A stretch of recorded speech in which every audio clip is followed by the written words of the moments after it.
Now, the rest of the story. Lieutenant Theodore Bacon was as good as the British Royal Navy gets. A fine sea soldier. It's interesting to discover where a fighting man lives and what he cherishes, because among the things that a naval officer predictably treasures in time of war, family and home and country, Lieutenant Bacon treasured a wristwatch. A gold Bulova automatic wristwatch. He'd bought it in the Azores for $55 on his way to Singapore.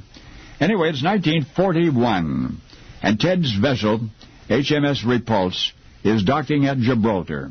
Teddy is on the ship throwing a line to shore, and I say throwing the line. Along with the line flies Teddy's wristwatch, off his wrist and into Gibraltar Harbor. But his comrades know what that watch means to Lieutenant Bacon, and they gather around him, clapping him on the shoulder. Sorry, old man. Then somebody says, "Hey, get the divers." The Navy divers aboard ship? What a wonderful idea.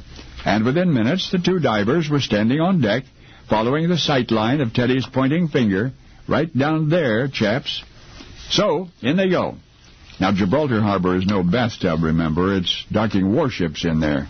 It's deep and murky, and the divers are down there for what seems a very long time. But then one head pops up and the second breaks the surface. "Sorry, Lieutenant. But please," Teddy is telling them, "just one more try. It would mean a lot to him." So back down they go. Well, you know, fighting for your homeland far from your homeland can leave a soldier lonely and scared, and Teddy Bacon was both sometimes. But some war stories have happy endings.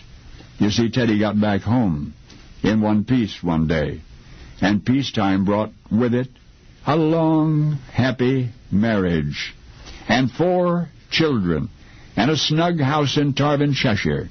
And though Teddy is a widower now, one old friend remains by his side. All these years later, that gold Bulova automatic wristwatch that he had bought for $55 a lifetime ago. But back when Teddy lost it, back in 1941, those divers did not find it.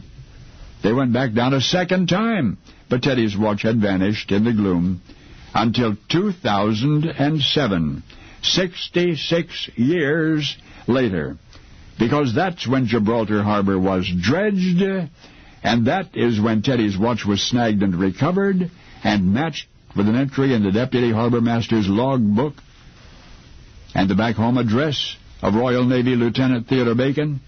It's just now been returned to him. And these 67 years later, Teddy's Bulova automatic is still ticking, still matching accuracy with the perfect old grandfather's clock in the hall. But what's really perfect is when something means more than it means. That in the end only a few cherished friends stand the test of time. But now you know one. Now you know the rest of the story.